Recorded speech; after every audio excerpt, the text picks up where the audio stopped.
It's your boy Doc Reid back in the saddle one more again. Yeah, I got a good one for y'all today. But before I get into it, you know the drill. You know what we got to do. Okay, get your book out here play pimping. Girl, you better go and get your book. Okay, The Forbidden Secrets of the Goodie Box is free. Okay.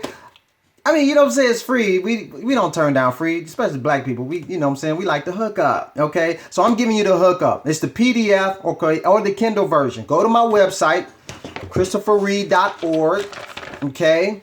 Get your free book, download it. It's a great book. Let me tell you why it's so great. Because, okay, I'm giving nuggets away, okay? I'm giving you insight into a man's mind, how we think, why we do some of the things that we do, all right? It's just a little bit of, okay, it ain't the whole iceberg, but I'm giving you a nice portion of the iceberg. So make sure you get your copy of the book. So I got a good one for us today. Got a real good one. See, a lot of times, ladies, and I hear this, a lot of times that, I'm messing with this guy, and once his stuff starts to come up, he can't deal with me. He can't deal with a real woman like me who, okay, I'm ready for some grown woman type stuff. I ain't in on that kid stuff. And that's the reality a lot of times. So, but here's the deal. Sometimes when you meet that guy, ladies, when you meet him, okay, he don't give you all of that up front, because here's the natural progression typically of relationships. All right, in the beginning was God. No, okay, in the beginning, all right, things seem to be going real well. Okay, he may come across like he's a real great guy. He may come across like he's a real attentive guy, gentle, attentive and all of these things. But that's a no-brainer for men in the beginning. You don't even have to do anything, all right, because we're in pursuit mode, ladies, okay? It's just something that happens in a man that when we are in pursuit, we're on the hunt, we're, shoulders hunched back and, eyes fixated on the target, all right, that has our interest at the moment. Nothing else matters. You don't hear anything else. It's just all about you, ladies, okay? Now, is he sincere? Yeah, he's sincere about the fact that he's really in pursuit. All right. Now, after that, that's when, the waters get a little murky. But in the beginning, like I said, he's all in and it feels good. Because you got to admit, ladies, even for you, all right, you in that euphoric zone as well. You don't even have to try. And it's just like you got the great drug of, I'm not saying I'm in love, but, I'm heavily infatuated right now. So all of this is going well. But then that shift occurs. Oh, come on, somebody. You feel a shift in the spirit realm. Okay. And all of a sudden, for him, something seems to, the intensity is not there. Here's how I describe it. Let me see. I got a picture of it. Now, when you have a soda, can you see that? You see all those foams? Yeah, all them bubbles and all those suds. Yeah. See, that's how the beginning of a relationship can be. You feel what I'm saying? So, but when you go to drink the suds and the foam, guess what? It ain't really nothing there. You got to keep on going. All right. Oh, come on, church. Okay. I'm teaching and preaching this morning. All right. You got to keep on going until you get right down in here. All right. So let me show you what that looks like. Yeah. Now, I'm not saying that once you get here that it's not good, but it's not just all eye candy at that point. Okay. So the suds and all the bubbles, that's fun. That's excitement. Yeah. We going out, baby. You know what I'm saying? Can't wait to see you later on the night. Yeah. That's text messaging you in the morning. Good morning, beautiful. Yeah. Yeah. And I'm not saying that it's not sincere. Okay. But at the same time, ladies, you got to know the progression of relationships. All right, it's somewhat of a bell curve. It starts starts low, it goes high, and it comes down and it levels out. Come on, you've been in enough of them to know how this goes. So once all the fireworks, okay, and the suds dissipate, and you get down to the real cola, okay, the real meat of this thing, then you see what you have. And depending on him and what he's done, okay, if he's done his work on himself and dealt with his issues, you're going to have some real substance there. Okay. And hopefully you've done the same. But we're talking about him not being able to handle you. So we're talking about the guy who hasn't done that. Okay. Came across real strong and amazing in the beginning. But now we're talking about finishing. Takes a different set of skills. You can't fake it to finish. Oh, there's something in that now. Ooh, you can't fake it to finish. That may be a message I have to work on later. Okay, so now sometimes a guy, okay, so once the suds dissipate, here are some of the things that you can start to see happening. You start to see little lies, little inconsistencies, okay? The character is starting to come out here now. You can start to see he's showing signs of selfishness, okay? Before, in the beginning, when we was all sudsy, we was all bubbly, and it was fireworks going on, you know what I'm saying? You was quick to go get whatever she wanted, all right? He was quick to bring you whatever. Hey, baby, you want some? Yeah, I got you. And then, okay, now that we here in the real, now it's like, he go get him something. He don't think about you. What? You don't get hungry? You don't get thirsty? And you like, wait a minute. Where is the gentleman that was, you know, doing all the amazing things? But hey, see, this is what I'm trying to tell y'all, ladies. You got to be watchful. Okay, you got to know going in. This thing is gonna, it's gonna shoot up. And at some point, it's going to level out. Now, I'm not telling you not to enjoy the shoot up. Oh, you should enjoy it. God created that thing to feel amazing, but you just don't want to totally, okay, bet the whole farm on that, because you know that, okay, this ain't reality. We ain't going to live here. This thing's going to level out at some point. Okay. All right. Keep up with me now. And sometimes he may even get mean. It doesn't matter. Whatever is down there, the real him, okay, it starts to come up. All right. And so once his dysfunction surfaces, all right, and this is true for everybody. Nobody is wonderful all the time. Ladies, you're not wonderful all the time. And that's okay. Men, we're not wonderful all the time. But those parts of us that are not wonderful, we're not expecting it to just be narcissistic. We're not expecting it to be abusive. We're not expecting it to be a habitual liar. You know what I'm saying? So that's something different. Okay. Now, let me say this. As sometimes a guy can really want to do the right thing. When I will to do good. Evil. Somebody say evil. It's always. It's always present. I don't know why I did that. I selfishly wanted to take that moment and do that. Anyway, so I'm saying that the guy sometimes can really want to do the right thing. However, because he has not done sufficient work on himself to deal with his crap, his junk, his baggage, he doesn't have the necessary resources to do this. Okay. Here's what I mean by that. Say that you have a child, 5 years old, who wants to drive a car. Okay, that's cool.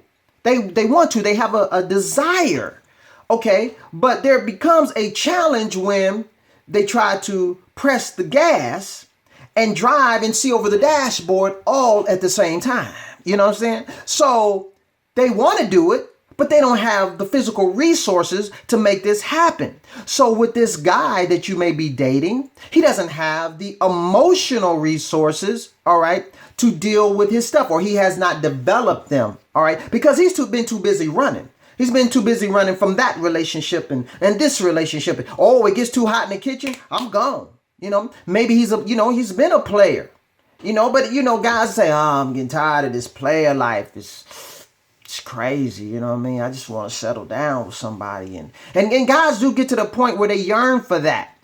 But at the same time, just because you yearn for it doesn't mean that you are ready to do your work. So here's the thing. He's too emotionally immature, okay? He has to have discipline and he has to have courage to face his fears, which he has been running from. See, a lot of times that player stuff, okay, running from woman to woman to woman, is because you just too scared to deal with your stuff. Okay? You don't want to. Guess what? Because it hurts. Well, listen, it don't hurt her any less to deal with her stuff. But, we as men, we have that thing where, we don't want to be emotionally vulnerable and transparent. And that's what it's going to cause for, okay, to deal with it. So at the end of the day, he's scared to change. So you got a guy who can't handle you. He can't handle your honesty. He can't handle your requirements, all right, because he really doesn't want to deal with his stuff that allows him to be nothing but suds and foam, okay? But when the rubber meets the road, there's nothing there, okay? So you can drink all them suds all day long. You keep going because you're trying to get to some substance. Ain't getting none. And at the end of the day, he has a fear of fear. That's really what it boils down to. Because whatever it was that hurt him, okay, that happened like forever ago. And he's still running from that, okay? And he has to move past that. So let me help you out with a concept, all right? So when we get scared of something, say something traumatic happens to us, okay, as a child. So say for this guy, say he was abandoned, all right? He was abandoned and, by mom, dad, it doesn't really matter. And at the same time, okay, he developed this fear that people who really care about you will leave you, all right? So he became sensitized to this reality. So what he did was he connected that to every future situation. So he said that when I start caring about somebody, all right, and I really start to develop feelings for them, then this emotional memory kicks in that says, oh, people who care about you, all right, you know that they'll leave you. You know that they'll hurt you. And so what that does is that causes him to self-destruct.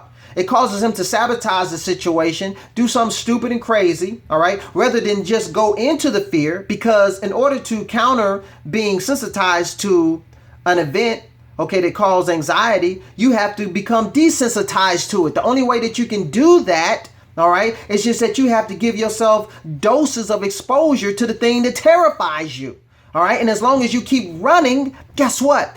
That's not going to happen, okay? So when you have a guy who basically is avoiding getting close, okay, because he's scared to lose himself. At least that's what he tells himself. And so what will happen is you'll have this guy hitting you up, calling you, baby, I'm sorry, what I got to do to fix it, and, all this kind of stuff. And at the same time, you're telling him what he has to do. But, okay, and he may say, all right, I'm going to do it. But every time he gets into the situation, he's still selfish. He still is a jerk, okay? You still catch him in lies.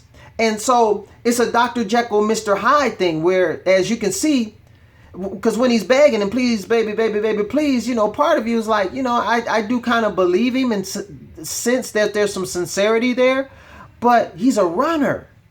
I mean, he's just a runner. So for you, yeah, he can't handle you, okay? He can't handle you because he's not ready to do his work. So here's what I want to know. If you find yourself in this type of situation, okay, where you say, well, he can't handle me. He can't handle my honesty and my transparency where I am.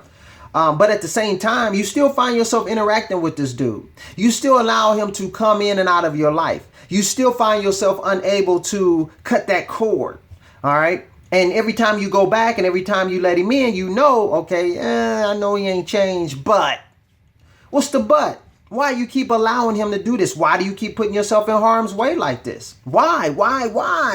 Y'all know me. You've been following me any length of time. I'm all about the why. I'm all about the heart of the matter. Okay. I ain't about the suds and I ain't about the phone. Okay. That gets your attention.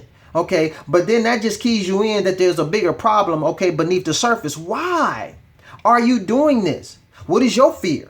You have a fear of abandonment. You have a fear of rejection. Okay. You have fear of, okay, I know he's not right for me, but at the same time, I keep him around just because it's something. It's something. That's not how you want to live your life. You don't want to live your life like that. So maybe you and I need to have a conversation, all right, to get to the bottom of why you're doing this, all right, and how you can move on. Okay, that ain't no way to live. You're better than that, okay? But you got to realize you're better than that. I mean, nobody's going to make you Okay, have higher standards for yourself. Nobody's going to make you do the work that you need to do. Okay, if you hiding, all right, because you don't want to do it, all right. So you need to make a decision. You need to make a big girl decision, all right, and decide that you want to move forward, that you're going to stop running. All right. And if that's the case, hit me up. We could talk about it. All right. And I'll explain to you. It's real simple what you need to do. I'll lay everything out. Okay. How you can get where you need to be. All right. So if that's the case, I expect to hear from you. Also, man, my group coach thing right now is so great. It's so great. Hey, listen, if you like working with other ladies, okay, if you like that sense of camaraderie, but at the same time, you know, being able to change your life, you need to be a part of my your boo to I do group coaching. Now, right now, I got a session that's going, so I'm taking, you know, names for the waiting list. But ladies, I guarantee you, this will change your life. The stuff that's happening right now in the group coaching is it's phenomenal. Every week, it's just something amazing. So like the first month, we're going to be working on your baggage, unpacking it, unloading it, getting rid of it. Second month, talking about the men, okay? What your father didn't tell you and your mother, she just didn't know. We are going deep, okay, with all the grimy details. And then the third month is you know, putting it all together to I do. Okay, what's going to help that relationship stay together for a lifetime? What's going to get you 20, 30 years, okay? Where y'all ain't killing each other. People can't make it past 5. People can't make it past 2 now, okay, let alone 20 or 30. So that's what we're going to be talking about. I guarantee you, if you're a part of it, okay, it will bless you. If you're interested, make sure you get at me. Go here, ChristopherReid.org, and hit me up. So listen, that's what I got for today. Ladies, if you're dealing with a guy that can't handle you, then that is what it is. He can't handle you. You got to cut him loose. And you find yourself holding on, hey, okay, you got to let it go. And if you feel like you can't let it go, we got to get to the bottom of why you can't let it go. Like I said, get at me. We'll figure it out. All right, ladies, I'm out of here. About to go enjoy this amazing Saturday afternoon where spring is finally here and I'm loving it. All right, talk to y'all later. Peace.